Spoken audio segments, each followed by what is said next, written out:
What's up everybody, it's La Muerte Blanca and we are back with another explained video where we speedrun the retelling of complicated game stories with plenty of jokes along the way. Real quick, if you enjoyed these videos, please be sure to like, subscribe, and hit that notification bell, or don't. I'm not going to tell you how you live your life. The algorithm makes me say this, but all the love you do share helps motivate me to keep making content, so thank you. This time we're discussing the Witcher 3 DLCs, Hearts of Stone and Blood and Wine. If you're one of those that can't spare the 25 plus hours to play it, don't worry, I got you.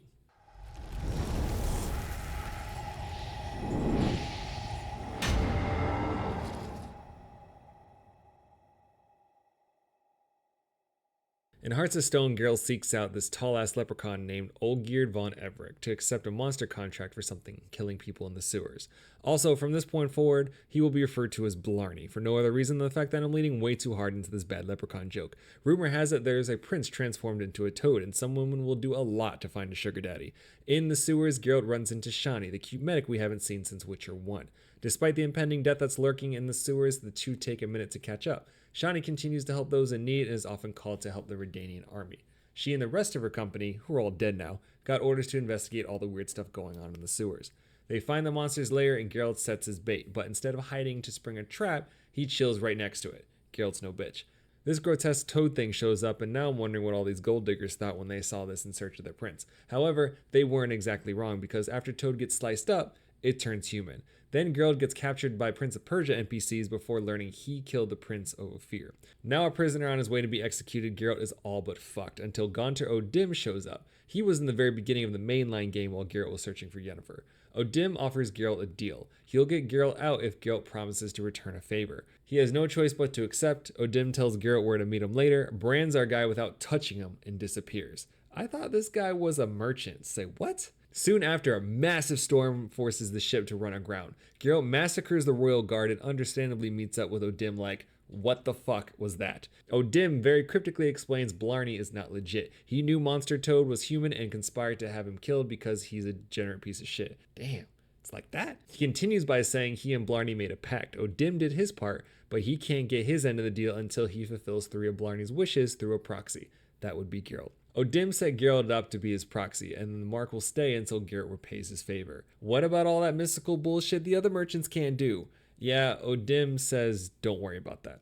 Sus. Geralt meets with Blarney just in time to catch the house burning, beheading, and literal backstabbing. Wait, Blarney's still alive? What the fuck is going on? O'Dim then shows up. People start calling Blarney out for setting up Geralt, and we find out Blarney cursed the dude in the first place. What? Turns out Blarney loved a girl named Iris, but her parents wanted her to get with the prince. Naturally, Blarney wasn't happy about this, cursed the dude, and hired Geralt to kill him. Blarney then tells O'Dim to fuck off and takes Geralt aside to discuss his 3 wishes. He wants the house of Maximilian Borsodi, for Geralt to find his brother Vladimir and show him the time of his life, and the 3rd wish will be revealed once those 2 are done.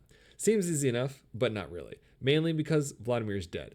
O'Dim gives Geralt supplies for a blood summoning, Shani helps him find the family crypt, he massacres the ghosts of Blarney's ancestors, and has a nice chat with Vladimir. In order to show him the time of his life, Geralt has to allow Vladimir to possess his body as they accompany Shani to her friend's wedding. Vladimir steals Geralt an outfit and cleans him up, saves the drunk fire eater from Dago, dives into the lake to get Shani's shoe, becomes King Pig Chaser and wins Shani a stuffed pig, hits on a random girl and beats the shit out of her brothers, loses most of Geralt's money and becomes the ass of Gwent, and gives a speech at the wedding with the most backhanded compliment ever. You're all filthy peasants, but you showed me a good time.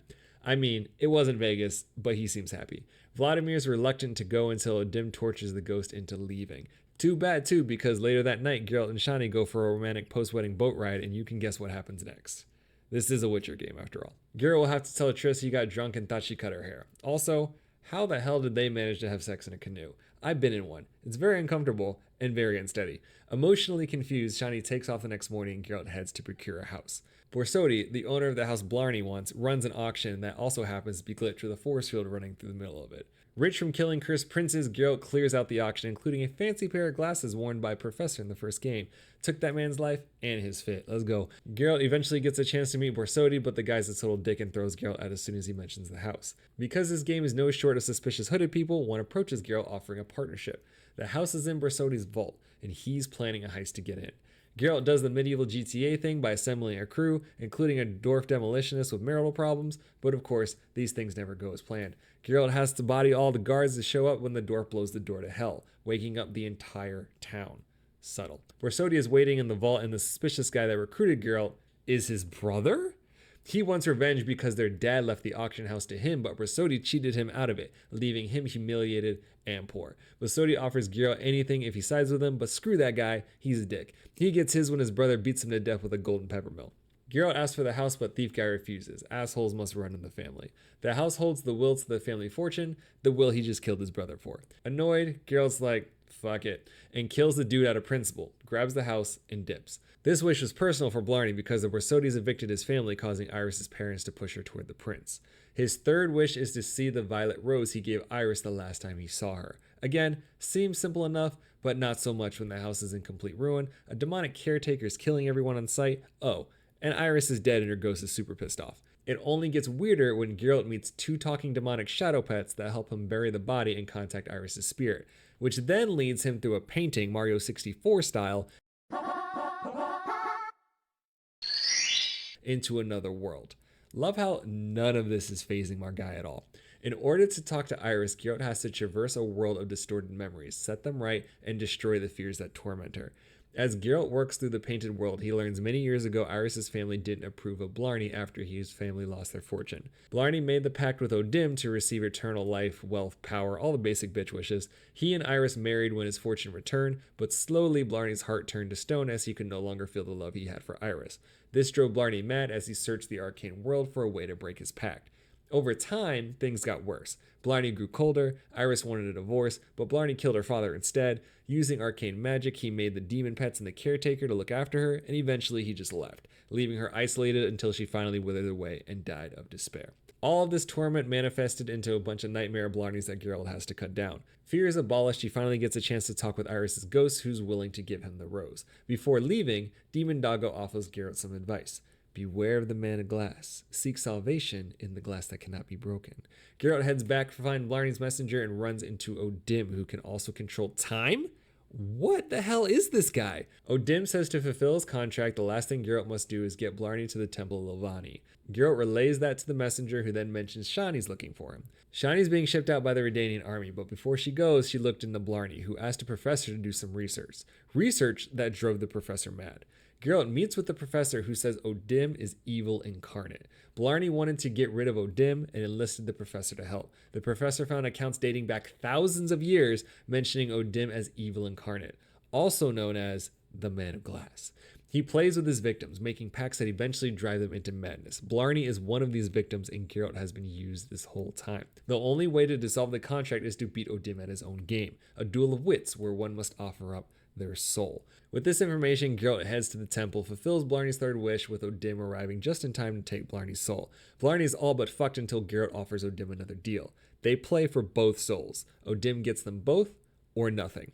He agrees and transports Geralt to another realm, gives him a confusing-ass riddle, and says it must be completed before time runs out.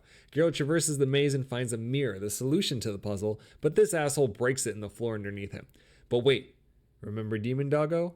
Glass that cannot be broken, meaning a reflection that can't break. Geralt shows Liu Kang's revelation, water, opens the fountain, finds his reflection, chokes out evil itself, and is transported back to the temple. Blarney is now mortal and free of his contract. He has a quick heart-to-heart with Geralt and heads off to make the most of his second chance at life. The Blood and Wine DLC starts with Geralt meeting some old homies from Toussaint.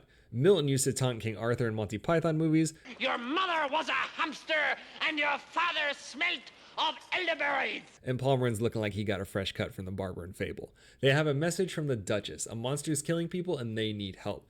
Geralt takes the contract and rides for Toussaint, a nice change of pace from the depressing swamps that litter the main game. He inspects the site where the last body was found and finds evidence that it was Delacroix, a close friend of Milton's. Geralt finds out where the body is, and there's a Bruxa digging through it. Naturally, she's naked because CDPR is still simping, but one thing I don't understand is that she was at the end Geralt was at when he was getting information, and she was wearing clothes. Why did she have to take them all off, CDPR? Her cloak was already red, not like blood would really stain it that much. But then again, she is a messy eater because she's getting blood all over her titties. Geralt puts the Bruxa down and finds a third non-human hand on the body. This was what the Bruxa wanted. This is also a very important clue, so Geralt puts the still moving hand in his back pocket. Dude really needs a backpack, satchel, something. With nothing but questions, Geralt goes to see the Duchess. And my first question is, why are all the Duchesses in these fantasy RPGs modeled after Princess Peach? Also, Dandelion hit that. The Duchess introduces Damien, captain of her personal guard, and the three of them figure out all the victims were older knights, each killed under extraordinary circumstances to denounce the 5 virtues Toussaint knights pledged loyalty to. Following this thought, they figure out that these knights were all part of the same team years ago, and the homie Milton is the next target. They need to find him. A woman of action, the Duchess rips off her dress to help search. Geralt takes a second to check out that ass. Nice. And then rushes out to find Milton. But it's too late. Dude's all kinds of messed up as Edward Scissorhands here tries to escape. Geralt rushes after him, does a decent job keeping up with something that can teleport, and finds himself face to face with a higher vampire. It goes after Geralt until the fight is interrupted. Where the hell did this guy come from? The killer gets away, and dude with a hole in his chest is Regis, Geralt's old friend, and the love child of Regis Philbin and Doc Brown. Also, a higher vampire. He says Detlef, the vampire who's killing everyone, has to have a reason why he's doing it. They're blood brethren, and Detlef doesn't kill for funsies. Regis wants a peaceful solution and asks Geralt to meet him to discuss it further. Back at Regis's crypt, they use Detlef's hand, white saliva, procured by having dinner with and uncursing a lady obsessed with spoons, and agitated vampire blood, procured by massacring monsters until Regis looks like he's on bath salts, to brew a potion that will show them visions of the latest murder. Detlef made friends with Delacroix at a bootblack stand, wrestled with the fact that he had to kill him, and was so upset when he did, cut his own hand off. Clearly, there's something motivating Detlef to commit these murders. His only lead, Geralt heads to the bootblack for more info, but the kid's a hustler and knows information isn't cheap. After paying off the little twat, they learn where Detlef has been hiding. Geralt finds a note from Blackmailer who has Detlef's beloved. Detlef is being forced to kill, or they will kill her. To save Detlef and stop the killings, they have to find Detlef's love and the Blackmailer. Geralt finds more notes, each with a victim's name. One of the notes is stained with wine, which might not seem that important, but wine is life here in Toussaint. By sniffing the wine stain off an old piece of paper, the Duchess Sommelier somehow figures out what wine it is down to the year. And this wine is only served at the ducal table, and is only produced at one vineyard. They head for the vineyard, have a quick wine tasting to confirm dude is double-crossing the Duchess, and learn he's been dealing on the side with a Centurion noble. He gets his ass thrown in jail for treason, but lucky for Geralt, there's another drop that night. They ambush the drop and interrogate this man into admitting he was hired by the Centurion. Damien's people do more investigating and learn the Centurion will be at an illustrious party that Geralt will now be attending with the Duchess. Geralt partakes in some tasteful art, crashes a dude using art as an excuse to stare at titties, simps, and follows the Centurion trail to the window he fell out of. Oriana, the party's host, says she did it after finding the Centurion trying to steal her jewelry, specifically a royal family heirloom the Duchess thought was lost forever. The Centurion also had a knife with a Duntine crest, a clue for Geralt's next destination. Oriana steps away when the Duchess has a revelation. The jewel, the royal wine, all of these clues hint toward one person, Syanna, the Duchess's sister. Say what? Syanna was believed to be cursed at birth and banished from the court as a young child, and now seeks revenge. Despite all this, the Duchess wants Geralt to return Syanna unharmed. Oriana then returns with Regis and Detlef. So the Duchess doesn't learn he's the monster. Detlef and Geralt cryptically come to an understanding before Geralt heads to Duntine with Damien's guard. They're going after the Blackmailer, Syanna, and Detlef's beloved. During the fight, the vampire homies show up and massacre all the Duntine guards. Detlef busts in and finds his beloved, but Geralt notices something. Detlef's kidnapped lover and Syanna are the same person. The kidnapping was fake, and this bitch was behind the entire scheme, manipulating a vampire into killing the knights that escorted her into exile. Justifiably irate, Detlef says Syanna has 3 days to meet him and explain everything, or he'll destroy the entire city. Then he dissipates out the window because that's what cool kids do. Syanna wants to meet with him, but is escorted away when she sees the Duchess. Regis and Geralt inform the Duchess of Syanna's betrayal, but she chooses the worst moment to be dumb and emotional and refuses to believe them. Then she gets pissed when she finds out Detlef is the killer and threatened to destroy her kingdom. Like most people of power, her sense of reason and judgment erode when everything gets personal. She demands Detlef's head and refuses to put Syanna in danger despite the crime she committed, despite the outrage of her people, and despite the protests of her own court. Suddenly, shit gets real as waves of vampires start attacking the city. Detlef is getting impatient and Geralt needs to make a decision. He can summon Detlef by contacting the Unseen Elder, the strongest vampire in the region, or Regis proposes they liberate Syanna and bring her to Detlef like he requested. Regis is adamant contacting the Elder is a death sentence, and there's no guarantee Detlef will harm Syanna. So, Geralt and Regis fight through the vampire-infested city to find Damien, who says Syanna was escorted to the palace playroom. Huh? They get to the playroom and don't find anything. Nothing but a book called The Land of a Thousand Fables and a journal describing how a mage specializing in illusions enchanted the book when Syanna and the Duchess were children. Geralt utters the incantation, is transported to a fairy tale world, and follows the yellow brick road to find the wicked witch he has to beat the shit out of in order to help Syanna save Jack. She wants his beans. Syanna explains her sister locked her in the book and closed the main exit. The only way to get out is through a portal guarded by the giant from the Jack and the Beanstalk, and the Duchess had the 3 beans needed to grow the beanstalk throughout the land. Don't forget, that witch tried to kill Geralt. I thought this book was for 2 little girls. However, the spell requires maintenance, and without that, it disintegrates and grows wild. Geralt and Syanna proceed through the completely fucked horror version of a fairy tale book when they threaten the boy who cried wolf and beat the shit out of 3 bears who killed Goldilocks. That's what you get for breaking in and stealing food.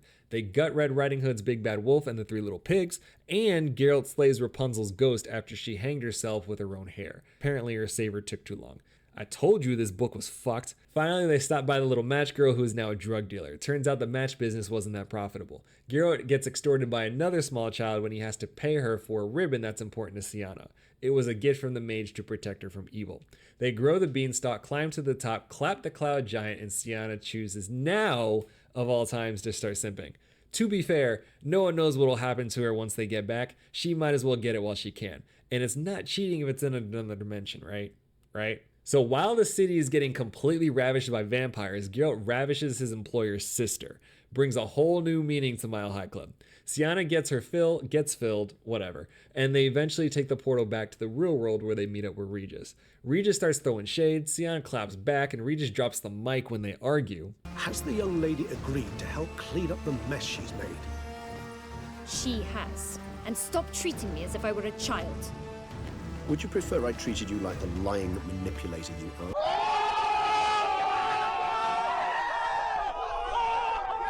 Then they meet up with Detlef, who's still pissed about being deceived. His big-ass claws attempt to kill Syanna, but wait, the ribbon. It transports her back to the book world. Livid, Detlef goes after Geralt, who then gets yeeted by Regis. Vampire fight! The 2 vampires go at it until Regis eventually gets dropped. Geralt 1v1s a higher vampire and holds his own until, oh shit, this isn't even my final form, as Detlef turns into the flying version of Dead Space Necromorph. But turning your skin inside out doesn't make you cool, and Geralt says, catch this sword, bitch, no wings for you. Detlef takes a bite out of our mans and Geralt starts hallucinating he's inside Detlef. Geralt desperately starts slicing the squishy parts while being chased by a blood necromorph that would be a great idea for a Scarlet Fatality. Looking at you, Ed Boon. He does enough damage to dispel the illusion, slices Detlef in half, gets his boy Regis out of the rubble, and Regis has to finish off Detlef as a higher vampire can only be killed by its own kind. 2 weeks later, Geralt's rocking the dandelion fit as he's to be honored for helping Toussaint. But something's not right. There are 5 virtues, but there were only 4 victims. Who's the 5th target? Geralt and Regis do some more investigating to find no. Syanna's last target was her sister? Geralt talks to Syanna and learns she's after her sister because she turned her back on Syanna when she was exiled. Geralt brings up a good point though. How is the Duchess supposed to help you when she was just a child? The Witcher receives his honor, snitches on Syanna, and she is summoned in front of the court. They have a sisterly squabble, but ultimately end up forgiving each other in a loving embrace. It was a real good thing Geralt did what he did too, because if things went differently, spoiler alert, one or both of those sisters would be dead. That night, Geralt and Regis enjoy a drink until they get jumped by vampires. Regis violated a sacred vampire code by killing one of his own, and now has to exile himself. At the villa Geralt received, he gets a surprise visit from the best girl and enjoys some much-deserved time with Triss. We won't talk about what happened with Shani or Syanna. And that's The Witcher 3 DLC. Don't forget to let me know in the comments what other games do you guys want to see. We've already done a ton of other explain videos, so make sure you check those out as well. I'm La Muerte Blanca, and I'll catch you guys next time.